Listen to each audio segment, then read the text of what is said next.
आइए बढ़ते हैं आयत नंबर 51 की तरफ। 51 नंबर वर्स है, तिलावत करते हैं।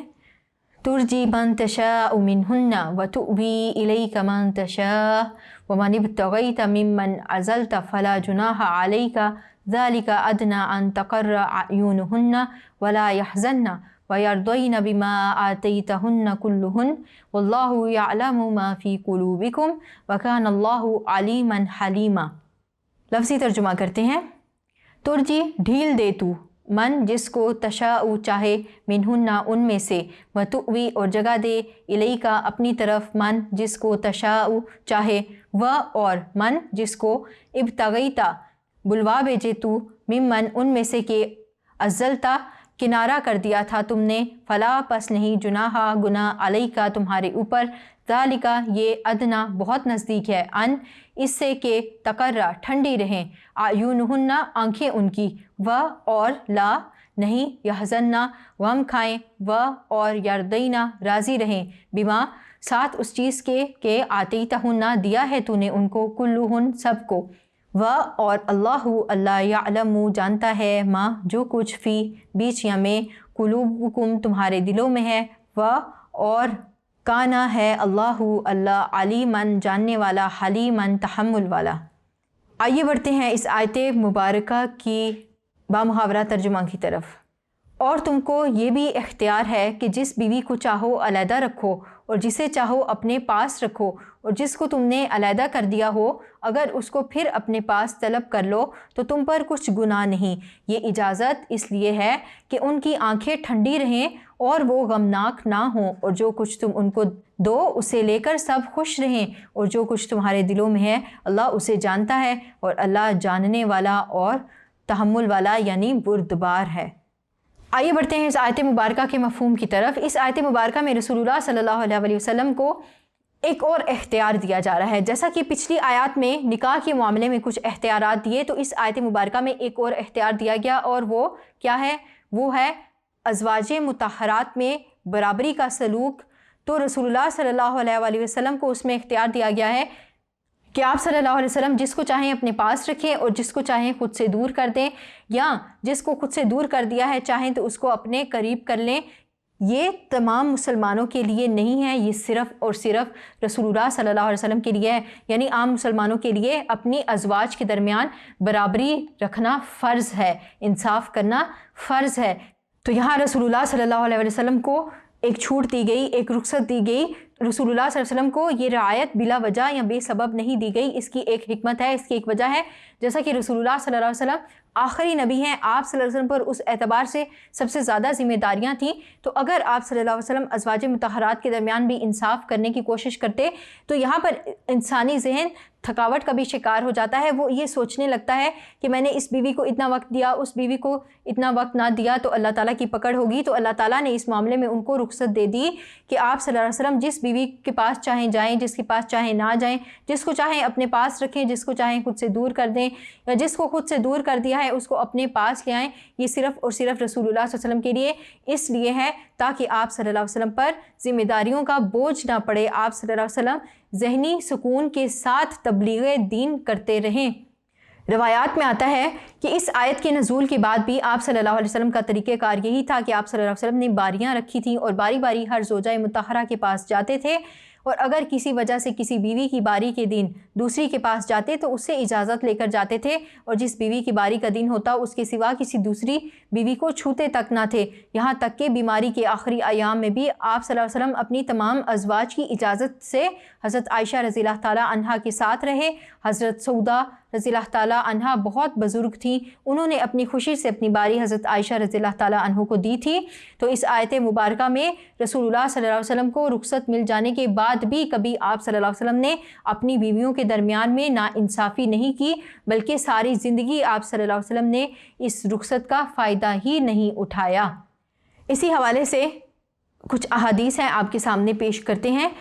बच्चों, आप सल्लल्लाहु अलैहि वसल्लम ने हर मामले में एतदाल का मुज़ाहिरा किया, ज़िंदगी के हर मैदान में अपनी उम्मत के लिए नमूनाए अमल पेश किया है। तो यहाँ पर अपनी अज़वाज के मामले में भी नाइंसाफ़ी नहीं की। اگر آپ صلی اللہ علیہ وسلم کو اختیار بھی دیا گیا تو اس کو استعمال نہیں کیا، بلکہ بیویوں کے درمیان برابری کا سلوک کیا۔ کسی ایک نے بھی کبھی رسول اللہ صلی اللہ علیہ وسلم کے خلاف شکایت نہیں کی، اور اس پر بھی رسول اللہ صلی اللہ علیہ وسلم اللہ تعالیٰ سے کیا دعا کیا کرتے تھے؟ آپ کے سامنے اس کا ترجمہ پیش کرتے ہیں۔ اے اللہ، یہ میری تقسیم ہے ان چیزوں میں جو میرے اختیار میں ہیں، جو چیز صاف تیرے قبضے میں ہے، میرے اختیار میں نہیں، اس پر ملامت نہ کیجیے۔ تو یہاں پر دیکھیے رسول اللہ صلی اللہ علیہ وسلم اس معاملے میں بھی کس قدر اللہ تعالیٰ سے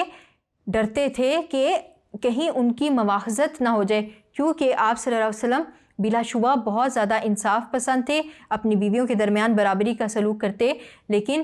آپ صلی اللہ علیہ وسلم کی سب سے لاڈلی زوجہ جو تھیں وہ حضرت عائشہ رضی اللہ تعالیٰ عنہا تھیں، تو آپ صلی اللہ علیہ وسلم کا قلبی میلان کبھی کبھی ان کی طرف زیادہ ہو جاتا، تو اس پر بھی وہ اللہ تعالیٰ سے معافی طلب کر لیا کرتے تھے۔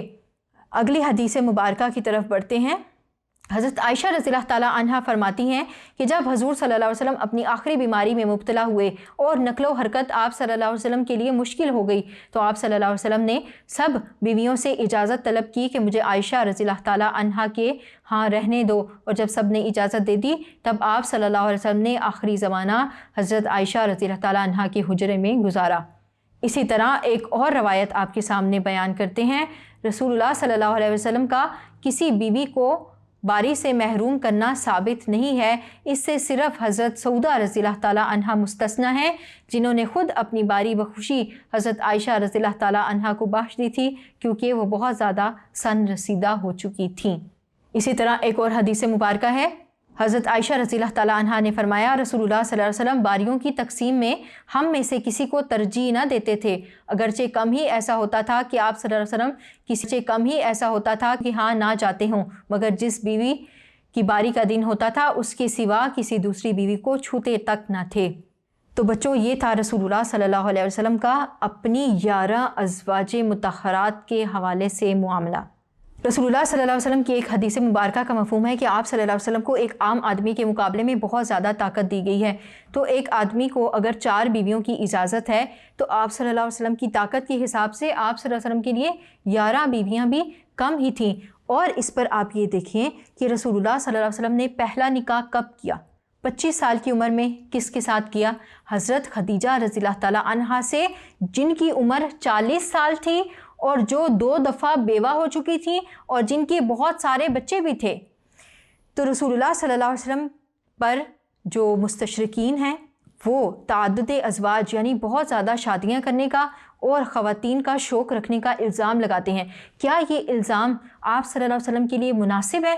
آپ خود سوچیں کہ جو شخص شباب پہ تھا، 25 سال کی عمر میں، ایک آدمی کی کیفیات کیا ہوتی ہیں، اس کی فیلنگز کیا ہوتی ہیں جب وہ خواتین کو پسند کرتا ہے، جب وہ ایک کنواری عورت کو پسند کرتا ہے۔ نبی صلی اللہ علیہ وسلم نے کس سے شادی فرمائی؟ حضرت خدیجہ رضی اللہ تعالیٰ عنہا سے، جو کہ 40 سال کی تھیں اور اس کے ساتھ ساتھ بیوہ بھی تھیں، اور پھر اس کے علاوہ آپ صلی اللہ علیہ وسلم نے ان کے ساتھ 25 سال گزارا کیا، 25 سال انہی کے ساتھ رہے، ان کی زندگی میں کسی اور سے شادی نہیں کی، اور نہ ہی آپ صلی اللہ علیہ وسلم کے حوالے سے کوئی ایسی شکایت آپ کو پڑھنے کو ملتی ہے کہ آپ صلی اللہ علیہ وسلم کسی اور سے شادی کرنا چاہتے تھے۔ آپ صلی اللہ علیہ وسلم کو حضرت خدیجہ رضی اللہ تعالیٰ عنہا سے بے پناہ محبت تھی، جس کی مثال آپ صلی اللہ علیہ وسلم کے وصال کے بعد بھی حضرت عائشہ رضی اللہ تعالیٰ عنہا دیتی تھی اور حضرت خدیجہ رضی اللہ تعالیٰ عنہا پر رشک کیا کرتی تھیں۔ پھر اس کے بعد بھی رسول اللہ صلی اللہ علیہ وسلم نے جتنے بھی نکاح فرمائے وہ 50 سال کی عمر کے بعد فرمائے، اور وہ بھی بیوہ اور مطلقہ خواتین سے فرمائے،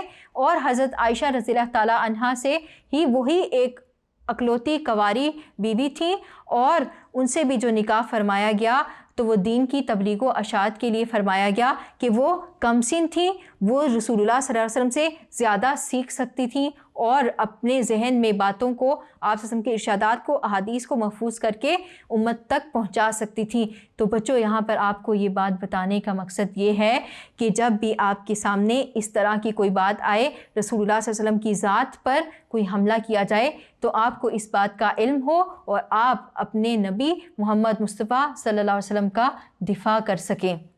پھر اسی طرح اسی آیت کے آخری حصے میں اللہ تعالیٰ نے یہ فرمایا کہ अल्लाह रब्बुल इज़्ज़त दिलों की बातों को जानता है, रसूलुल्लाह सल्लल्लाहु अलैहि वसल्लम के दिलों की बातों से भी वाकिफ़ है और आप सल्लल्लाहु अलैहि वसल्लम की अज़वाज के दिलों से भी वाकिफ़ है। जैसा कि रसूलुल्लाह सल्लल्लाहु अलैहि वसल्लम की अज़वाज थी तो उन्होंने दुनिया की ज़िंदगी को छोड़कर अल्लाह, उसके रसूल सल्लल्लाहु अलैहि वसल्लम और आखिरत को इख्तियार किया। उनके लिए सिर्फ़ इतनी ही बात काफ़ी थी कि वो रसूलुल्लाह सल्लल्लाहु अलैहि वसल्लम की अज़वाज थी, और फिर उस पर ये कि रसूलुल्लाह सल्लल्लाहु अलैहि वसल्लम ने कभी किसी के साथ ज़्यादती और नाइंसाफ़ी नहीं की थी। लिहाजा अल्लाह रब्बुल इज़्ज़त के इस फ़ैसले के बाद भी उनमें से किसी जो ज़ौजा मुताहरा थे उनके माथे पर शिकन ना आए, किसी ने भी अपने दिल में कुछ बुरा महसूस नहीं किया अल्लाह की इस हुक्म के हवाले से। तो बच्चों, ये था इस आयत मुबारका का मफ़हूम। आइए बढ़ते हैं अगली आयत की तरफ।